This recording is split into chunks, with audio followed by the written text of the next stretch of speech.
Welcome to the IDRA Classnotes podcast. I'm Adiba Chowdhury, and I'm an education law intern at IDRA. Today, we're continuing our Education in Law series, where we highlight our nation's landmark education cases and explore current issues. Today's episode takes a deep dive into a critical question. What happens to college access and student success when diversity, equity, and inclusion policies are rolled back? We'll explore that question with our guest, Dr. Chloe Latham Sikes, IDRA's Deputy Director of Policy and co-lead of a new IDRA impact study examining what these shifts mean for Texas students, families, and educators. We're also publishing an issue brief on the subject by yours truly, which you'll soon be able to find on our website, idra.org. Also with us is Alex de Jesus, a member of the Texas Students for DEI Coalition. In their own words, Texas Students for DEI is a collective of students, alumni, and educators and community members from across the state working to preserve and advance DEI in education and beyond. Together, they continue to push back against policies that seek to divide, diminish, or silence people. Thank you so much for being with us, both of you. All right. Alex, would you mind telling us a little bit more about the coalition and how you joined? Sure. Um, Texas Students for DEI as a coalition is a coalition that deals with a lot of different areas involving DEI. And by that, we don't mean just simply, for example, like diversity, equity, inclusion services on college campuses, but also the intersection it has on college campuses with impacts for students. For example, in a recent legislative session, we've been dealing with things involving Texas Dream Act and undocumented students and DACA students that are currently having the effects of that act being rescinded. We've also dealt with, for example, diversity, equity, inclusion in K through 12, because K through 12 is the pipeline leading up to college. If you don't have access to services leading up to that, how can you be prepared for higher education in a better manner? And so, as a coalition, we deal with those different aspects, ranging from the issue of how can students of all different backgrounds be able to have access to college campuses, to as well the implications of being on college campuses, such as, for example, the free speech bill that just passed that diminishes equal opportunity for speech for different students. And so, as a coalition, we deal with those different areas because we believe that DEI doesn't just simply stop at services. It starts as well with the students having the ability to practice them. Um, I first joined during the 88th session of Coalition. This was freshly being made because at the time in the 88th legislature, we had Senate Bill 17, which was the original anti-diversity, equity, inclusion law that was being proposed into at the time, the Texas Senate. And that would have basically removed all the diversity, equity, inclusion services. And the original version was a lot worse. It also included variations of changing accreditation, including variations on removing access for example, courseworks in different areas like that. And so what we were seeing was the beginning of an aggressive push against diversity, equity, inclusion. And at the time, we didn't see a lot of people focusing on that in the legislature because so many bad things were occurring in the legislature that students were basically feeling frustrated about not only being not heard, but also not being seen. And so I joined around that coalition around that time when basically we were forming up, and the idea was, how do we start fighting back against this bill? Can we kill it? Can we try diminishing it? If it passes, how can we reduce the damage? And so for the last several years, that's been my journey. It's been from fighting against these bills to also fighting against them as they're being implemented on different college campuses, because those two are different fights.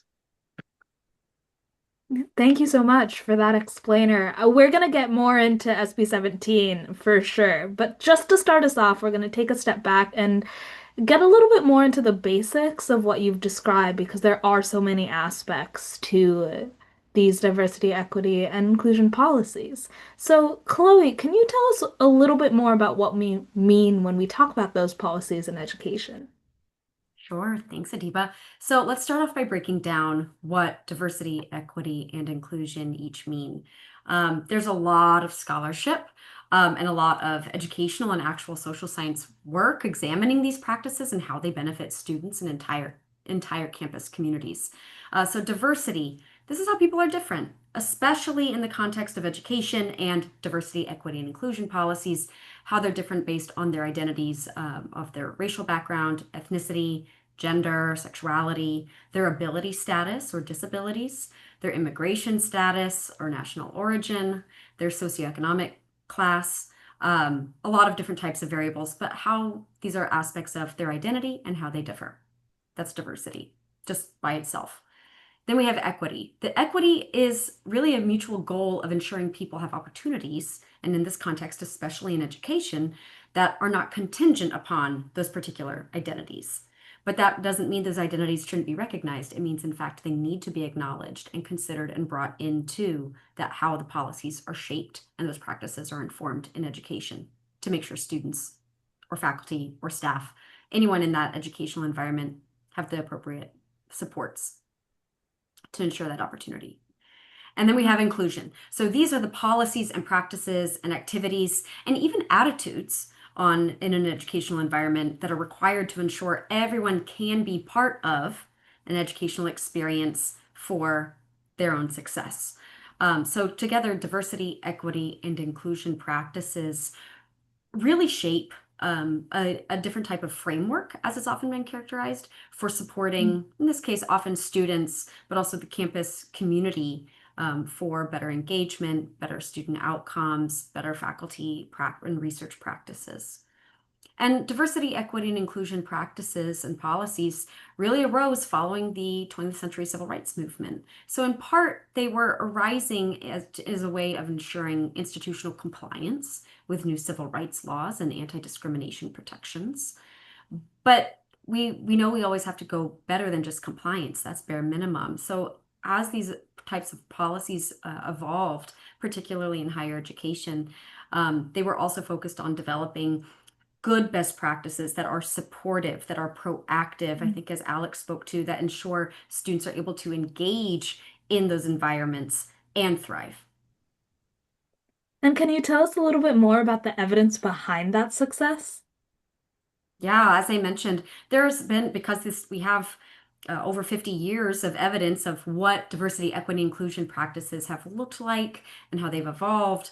We have a lot of legal knowledge of how they've supported students from discrimination or being able to have remedies against discrimination if they experience that, and accessing education or other opportunities. We know in the business sector that diversity, equity, and inclusion policies lead to more innovation, more creativity, more profitability in business success. And we know in education that they do lead to stronger student outcomes, in particular in graduation rates from college, retaining those students through graduation, in higher job placement rates, in skills like critical thinking, creativity, team building, collaboration. These are all really important for not only individual student success, but a more collective type of social and economic success too. Thank you for that. And, now that we've grounded ourselves in what these policies are and why they matter, let's turn to what changed. So I know Alex referenced this a little earlier, but just to give it more of a background, in June 2023, the Supreme Court issued a landmark decision in the case known that I'm going to refer to as SFFA for future reference, but here it stands for Students for Fair Admissions versus Harvard, and another case versus UNC. Both of these were conjoined, often shortened to SFFA, as I mentioned, but the ruling struck down the use of race as a factor in college admissions, so effectively ending affirmative action as we've known it for decades. The court's majority argued that race-conscious admissions policies violate the Equal Protection Clause of the 14th Amendment, but that ruling didn't come in isolation. So as Alex mentioned, around the same time, Texas lawmakers passed SB 17, which is a sweeping law that goes even further. As we know, it bans diversity, equity, inclusion, but the language of the bill is much broader and I would say vague than that. We'll get into some of the details, but that includes some of the concrete takeaways we have are no staff, no mandatory diversity training, and no race or gender conscious hiring practices, except in cases required by federal law. That attack on equity initiatives continued in 2024 when the legislature passed in SB 12, which extends diversity, equity, inclusion bans to K through 12 schools. Earlier this year, the legislature also passed SB 37, which strips university faculty of key decision-making rights, including the control over their own curriculum. At the federal level, President Trump also signed executive orders that threatened to fund diversity, equity, inclusion related grants and contracts. Governor Greg Abbott followed that with an executive order here in Texas, declaring that all states' agencies must eliminate what he called racist DEI policies. Now, as we've been discussing, diversity, equity, inclusion means a lot more than what I think these bills have tried to translate to their constituents. So I want to get a little bit of insight into what those changes look like, especially for students on the ground. Alex, can you tell us what your experience was, both as a student leader and as a student yourself? What have you seen lost or threatened because of these changes? Oof. I If know. Broad question, I know. oh, it's a very oh, it can be a broad question. If I had an hour to talk about what I've seen in different campuses across the state, I could take up that hour talking about it. But a rundown, whew, if I were to give a rundown about it, it's at different levels of the universities, we've seen different responses. And the primary reason for this was because statewide, we saw that there wasn't a uniform code necessarily because of how vague SB 17 was. It was left up to the discretion of different universities to implement the law. And this always came with the background caveat of there's always the threat that if they felt it wasn't being implemented, they would threaten with defunding your schools. So for a lot of universities, they were keen on wanting to follow the law, but they didn't know exactly the depth they had to go to. And so because of that, we saw different universities, different levels of implementation. In some cases, excessive over compliance, especially with sections that were explicitly exempt in the law, they got rid of it because they felt it was DEI. So, as an example, UT Austin, for example, abolished what they called the Monarch Center, which was basically a center dedicated for immigrant and undocumented students and DACA students, so that way they could resolve either legal status issues or be able to be accommodated within the university. That wasn't DEI, or at least according to the law, but the university got rid of it because they were very much afraid of it being seen as DEI. Even though later down the line, Senator Creighton, the original person who wrote this bill, explicitly said, I was not aiming for students to be included under this. So we saw, for example, at UT Austin, that implementation level. And at University of Houston, for example, we saw as students how they decide to just preemptively comply and nuke their centers well in advance. In August, while the semester was just getting started, they just closed all of their centers. The law wasn't supposed to be implemented until January of the year following this legislative decision instead of September, but they chose to decide to comply with this well in advance. And we saw that have wide-reaching ramifications where, for example, queer student organizations that were dependent on funding or dependent on institutional support and were anticipating at least one more semester of activities were just cut off. They didn't have any backup plans. They didn't hear anything from the university about what to do. And so because of that, they were left out in the cold, not knowing what to do. They would either have to rely on outside help or rely on local community assistance. For example, Rice University providing some services to students that were needing that danger because they were a private university at the time.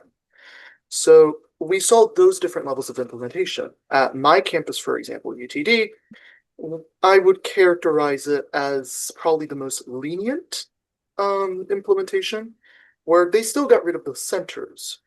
They did try making successor organizations, but these successor organizations were then later abolished because Senator Creighton, a year down the line, basically sent out a letter threatening that if he thought that there were places that were just renaming centers that he would push for defunding them.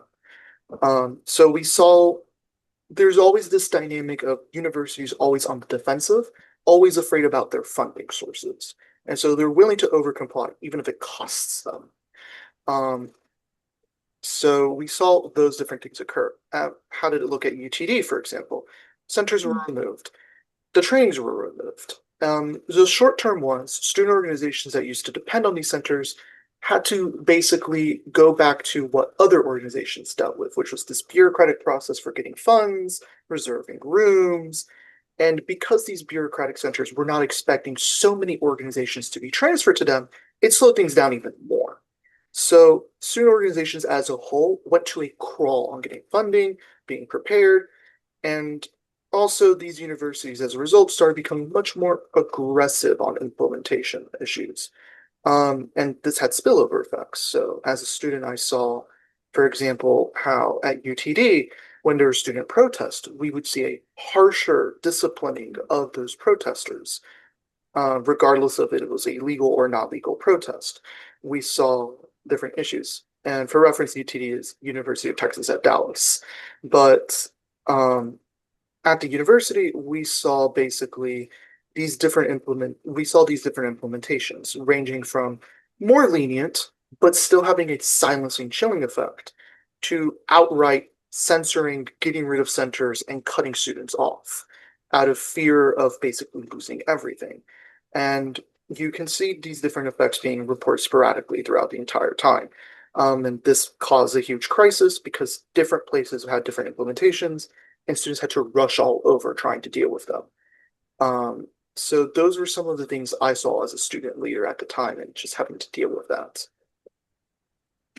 Thank you for that picture, Alex. I think for me, as a graduate student myself, I think it's important, right, to flush out the idea that disparities in education law start long before we get admitted into college and to grad school programs, right? And it starts long before the impacts that we're seeing today. That system of unequal opportunity, as IDR research has shown, and as my own research has shown for this issue brief, emerges long before students start trying to get in the door for college. So just to give us a little bit more of that picture, in my own research, as I mentioned, I came across data from the Texas Education Agency, which shows that only 38.2% of our Black graduates enrolled in higher education for the subsequent fall, and 48.7% of our Hispanic graduates met college readiness standards in 2022. So that's based on Texas Success Initiative benchmarks, which looks into mathematics, reading, English and language arts.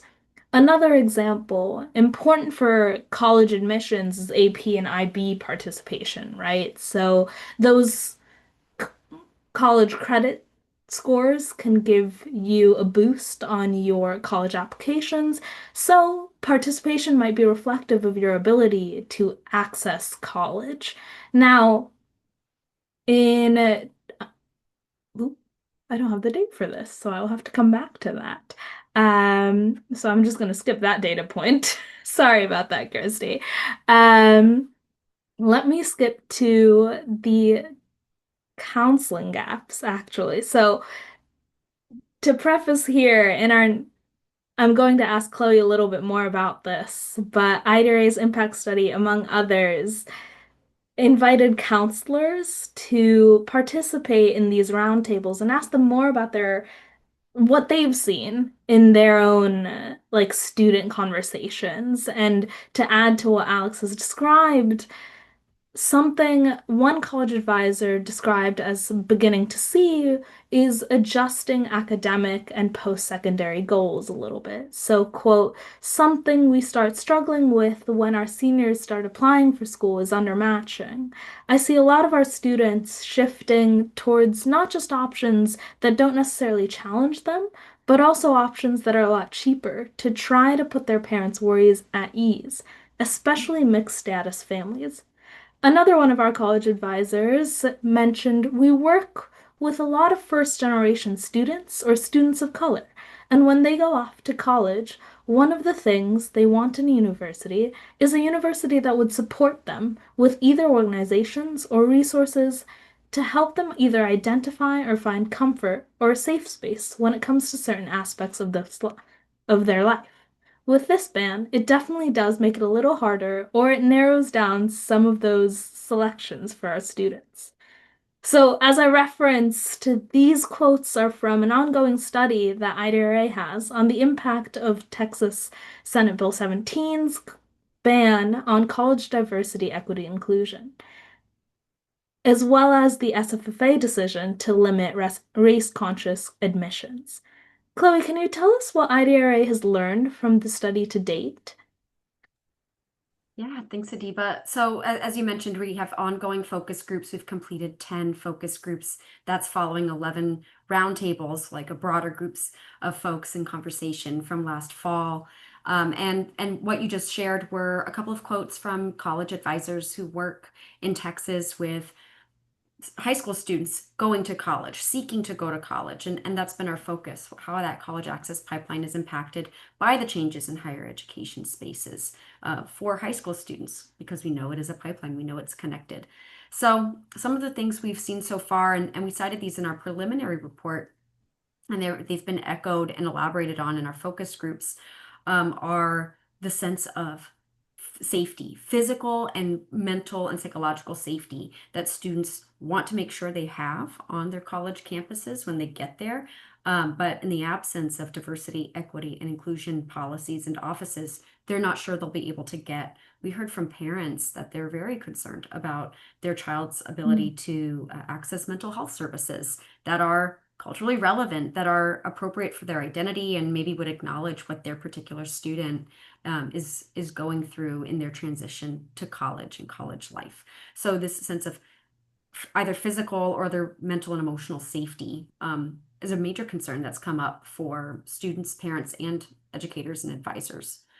Related to that, people have really hit upon the theme of belonging in community. And the purpose of diversity, equity, and inclusion policies is to create a sense of belonging and embedded practices that include people, create supports for them to succeed and acknowledge their differences, right? These are all the aspects of those policies.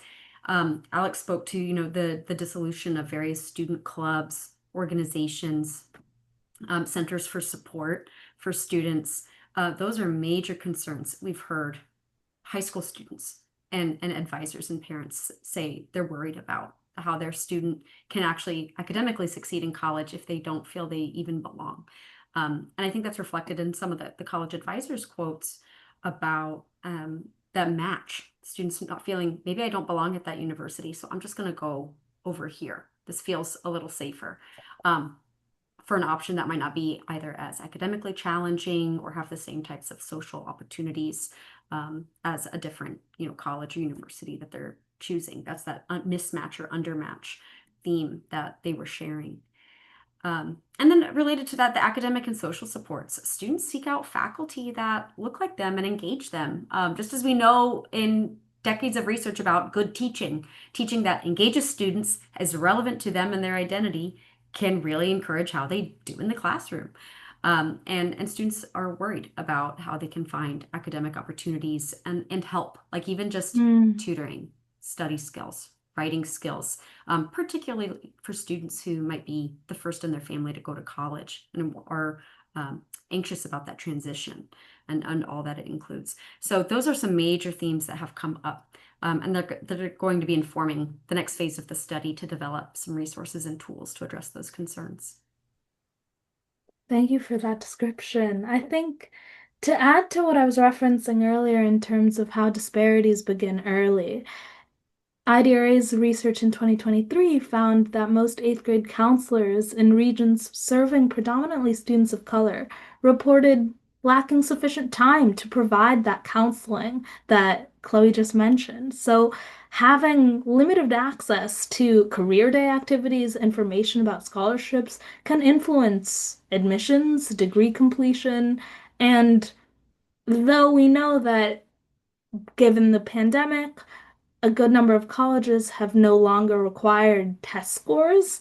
test scores still play that selective ro role that we see in admissions and scholarship decisions. And those disparities can carry over to adulthood, right? So in 2019, 39.4% of white Texans and age 25 and older had earned a bachelor's degree or higher, compared to just 25.7% of Black Texans and 16.1% of Hispanic Texans. These differences, I want to emphasize that these differences don't reflect differences in student potential. I don't think any of us would say that changes in college access are reflective of any one student's intelligence, but it's the impact of these systemic barriers that Dr. Sykes and Alex have been describing for us that influence access to academic opportunities, guidance, and support. Now, Sameeha, thank you for joining us. Sameeha is also a member of Texas Students for DEI. And just to add to Alex's description, I asked Alex earlier if he could tell us a little bit more about his experience as a student leader on the ground. Would you mind adding your own thoughts to that conversation? Yeah, no, hi Adiba. Hi everyone. And okay, yes, let me turn on my camera. Okay. Welcome. Hello. Um, but yeah, so my thoughts regarding it's my experience as a student leader during the shift from okay, Yes. yes. So when I first got involved in Texas Students for DEI, SB 17 was being debated on. It hadn't been voted on yet in the Texas legislature. So, me and a group of students had come together to advocate against its passage. Unfortunately, right, it was passed. So a lot of our, experiences and our work focusing on, responding to the crisis at hand basically shifted into trying to make sure that students were aware of what was about to happen in the implementation of this law. And that included, doing teach-ins, educational materials, like just sharing the information out there so as many people knew that this was about to happen, so folks could prepare in time for, whether it be like trying to preserve the resources or support systems that they had created or been a part of that would have been impacted or were impacted by SB 17. And then, once SB 17 was placed into effect, um, for a lot of people, including me, that focus then became on how do we make sure we're so used to offering resources and support to students, but now we're at a place where we can't do that. So how do we then focus on protecting those resources in a way, and still provide support to students? Um, so yeah, like that was, I think, especially because historically these resources, or no, for historically these resources have been provided by staff members for a very Mm. long time. So for that responsibility to shift onto students who are trying to navigate, many of them trying to navigate college for the first time, trying to navigate university without this kind of support, it was a lot. I will say that it was a lot. Mm. And it isn't meant to be a responsibility put on students, which is why we had staff who were so gracious and loving and helping us in every way, in every step possible, or in every step throughout the process. So this definitely, I think, for a lot of students was just a lot more than expected. And it felt like, we weren't getting support from the university at all, especially university administration. So it really was students looking out for other students, faculty members looking out for students, all of us looking out for each other, but not the people that are in charge of the university. They really did not do much. So it was a big responsibility. This question goes to both of you, but so whoever wants to answer first, feel free. But you guys mentioned that a lot of other students had expressed that like difficulty and that stress that came with these changes. Can you tell me a little bit more about the concerns that you heard from campus stakeholders like students, families, educators?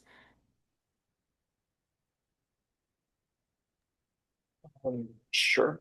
I mean, whew, it's been a lot, right? Mm.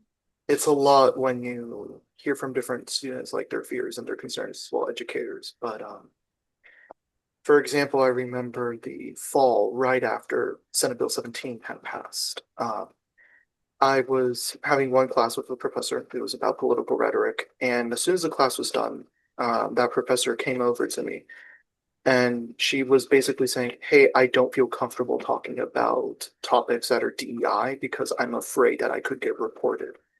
Um, Mm. and this was even though, like, several people had tried emphasizing to different professors, like, "Hey, there is an explicit exemption for teaching about topics that are seen as diversity, equity, inclusion." But because of how vague that is, a lot of professors were assuming, "Oh, if it sounds like anything critical of like administrations, Mm. it might be considered as DEI."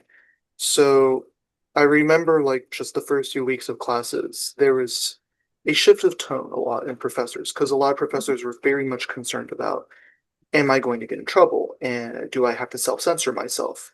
Is my research about to be in trouble? So a lot of professors I saw were having that similar concern. And other professors were saying, I know what I'm seeing on the writing on the wall. I need to prepare to get out of this state if things get worse. Mm. Because some professors, even back then, were already expecting they're not going to stop at that. They're going to go on either attacking my tenure or my coursework or my research work. Lo and behold, Senate Bill 37 happened, but um, back then, a lot of professors were very concerned about that in private, and some were very much like preparing exit plans. Uh, Mm. Other students definitely had lots of concerns, ranging from like because they didn't hear fully what happened with Senate Bill 17, they only heard the beginning version of Senate Bill 17, Mm. or they heard later on about like what was going on in other universities, and they were very much afraid of it being copied at UT Dallas. So for example, I remember hearing a lot of like students in Hispanic and Latin organizations that were very much scared of, hey, is my coursework about Latin history about to become invalidated?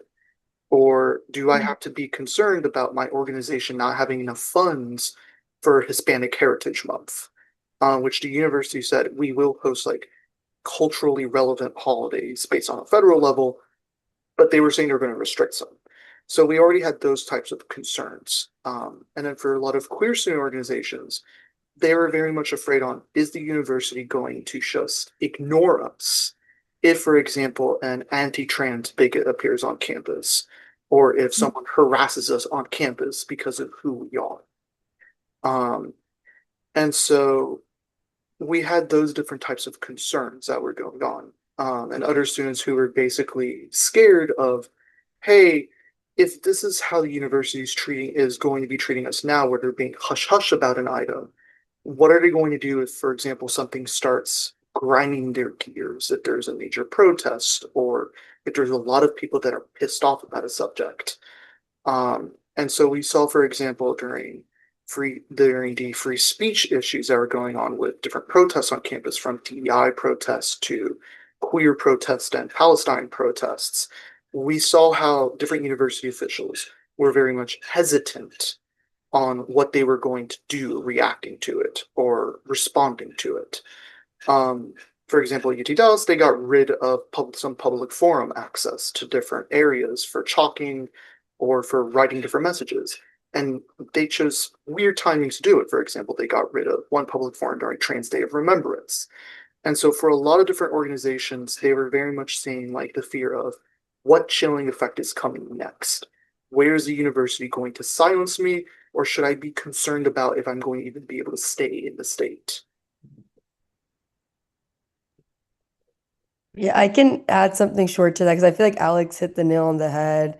And it was very comprehensive and providing really, detailed examples of like the reality. And, he went to UTD. I went to UT Austin and very similar experiences, I can say, in that, A lot of the resources that we relied on, we saw shut down immediately, even though we were told before SB 17 went into effect that either nothing would happen or that, things would just be changed around, but the resource would still be there. And one example is a multicultural engagement center. That is like the oldest, one of the oldest, I would Mm, say, um, examples of like DEI on UT Austin. Essentially, it's a space that was created by and for students of color, even for students of all identities and backgrounds. No one is prevented from using that space. But being honest, right, it was created by Black and Brown students because at the time that they created this, which was back in the 80s and the 90s, there was no support systems at all for Black and Brown students, and they're a growing population at UT. So they created the center, right, student activists, for the purpose of making sure that all students were mm, supported. And we were told once again by admin that this would be fine. The center would still be there, blah blah blah. But then come January 1st, all it was gone. Everything was gone. And while the physical space was there, right, like the whole etching of like we have a sign on top of the building or on top of the center, completely gone. And now, mm, from what I've heard, because I'm an alum now, right? And now I've heard that the center has been completely, like all the materials, they were still there back when I was at UT. And a year from then, so like this past year, all the materials were taken out. So even like the books, everything, so it's just completely empty. So, right, don't know what's going to happen. But I think the reality is, right, on the ground, we've seen both material and immaterial losses that deeply impact students, faculty, and staff, like Alex brought up. The sense of safety, the ability to speak freely about our identities, and the confidence that we thought that our institutions cared about us, that's completely gone, mm, right? And right, people are censoring themselves, whether it be on various topics from race, gender, immigration, and Palestine, because the crackdown on DEI does come hand in hand in freedom of expression. And the moment they got rid of DEI, we saw like this snowball and everything else happening very immediately, very quickly. Because the reality is DEI didn't appear out of nowhere. It's because students had the guts to break the rules, to organize, sit-ins, et cetera, to demand that fair access. But what's happening now is not only are those products of their organizing being erased, but also the ability to organize is being shut down, like Alex said very eloquently. And when mm. that dissent is criminalized and that access to education is it becomes a conditional privilege, actually, right? Then that's not right. That's completely like that takes away the whole purpose of fair access to education. Sameeha, I think that you grounded us beautifully in some of what Chloe was describing about how important it is to remember the origins of what DEI is and what diversity, equity, inclusion, that full acronym really means. I think giving us that picture of how students' work has continued to be so valuable and impactful on moving us forward is really key in this moment. So, with that, I want to take us toward our conclusion, and I have two questions for that for all of you, and I can start with Chloe, and then we can go in reverse order. So, Chloe, Sameeha, Alex. First, what gives you hope in this moment? And second, what would you want listeners to remember from today's podcast? Honestly, I can't say it better than I think what Sami had just shared as well. It gives me hope to think of the excellent work that students have done and are continuing to do on their campuses to fight for their own educational opportunities. And so what I would want any listeners, and particularly either current or aspiring college students and educators Mm, supporting them along that journey to remember is to have the guts to say something isn't right, something isn't good, something is taking you backwards, and that the mission of education is to promote those educational opportunities for all students to succeed. And for them to succeed, that can require diversity, equity, and inclusion types of policies and practices. They're good practices, they're based on research, they're based on evidence, they're based in the law, and they're hard fought and they were hard won. And so they deserve to be protected. I think that's a beautiful answer, Chloe. And I absolutely agree, right? These are things that deserve to be protected. for a very fundamental reason. And it's because, right, it's not just for like the students of today, it's for the students of tomorrow and also the students that came before us. It's a matter of making sure our education is accessible for all people. That's what DEI is, right? It's not meant to like exclude any group, rather it's to make sure that every group has a seat at the table. And unfortunately, right, we've seen how that term has been manipulated into something that it isn't. But also even taking parts of that term because people of color are getting access. Some people don't like that, and that is right.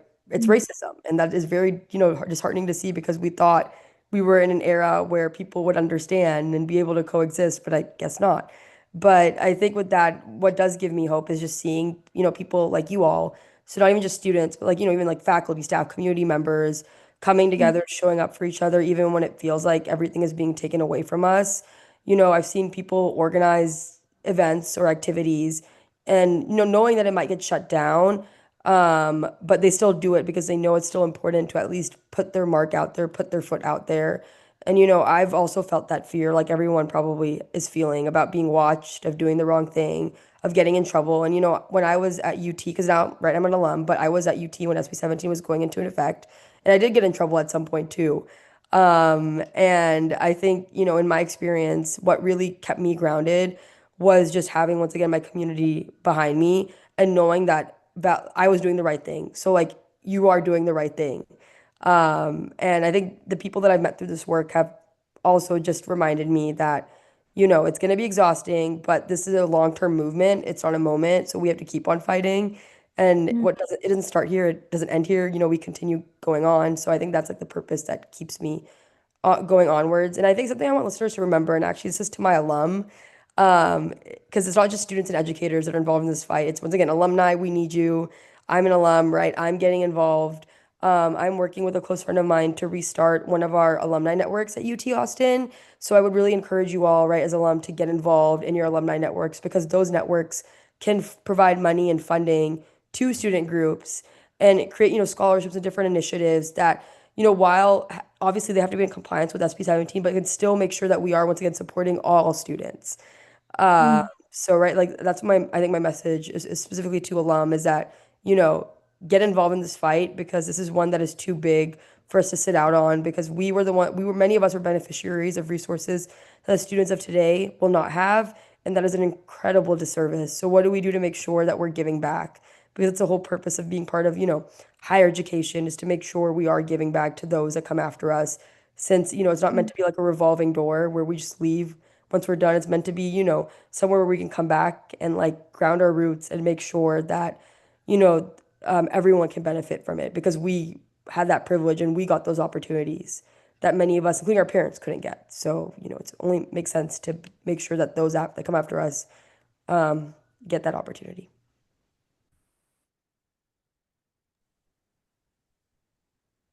Well, that's really nicely said, Sameeha and Chloe. But I suppose for what gives me hope, it's more so seeing how people are reacting in the moment. Because the thing is, it's a lot of times it's very easy for people to feel as though the scope of what other oppositions and adversaries are doing is overwhelming. It just, every time you hear more about the scope of what's going on, it feels like it's an ever growing, never ending challenge, right? Um, and what sometimes gives hope a good amount for me is seeing how students are always trying to find creative solutions to deal with the situation before them.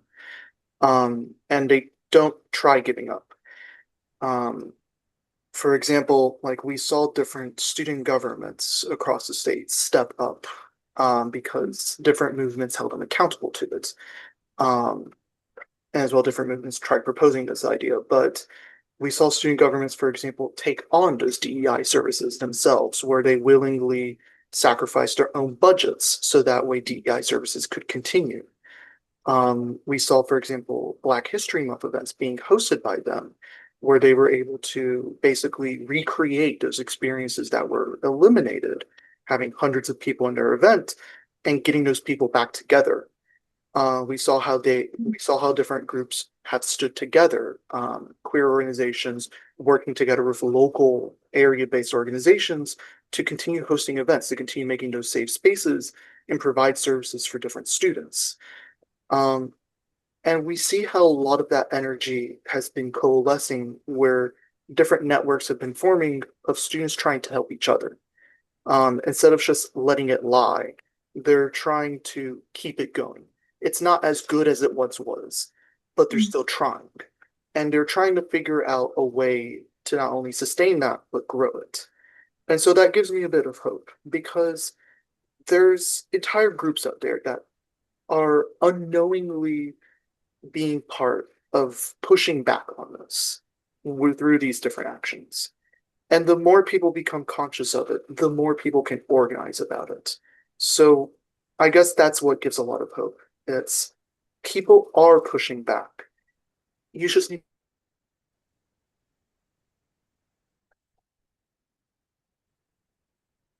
Wow. Well, to all of you, thank you for your words. To Alex and Sameeha, I have loved hearing about your good trouble today. To Chloe, I cannot wait to see what your research says and does and helps us with. And to all of our listeners, I would encourage you, if you are interested in learning more, and seeing more of your questions answered about SB 17, check out IDRA's website and their social media. There's an infographic where you can share to your fellow peers and community and educators, so that we can take away some of the confusion that SB 17 and fear that SB 17 has caused. And to echo our guests' wonderful points, stay fighting. And thank you for listening to today's episode.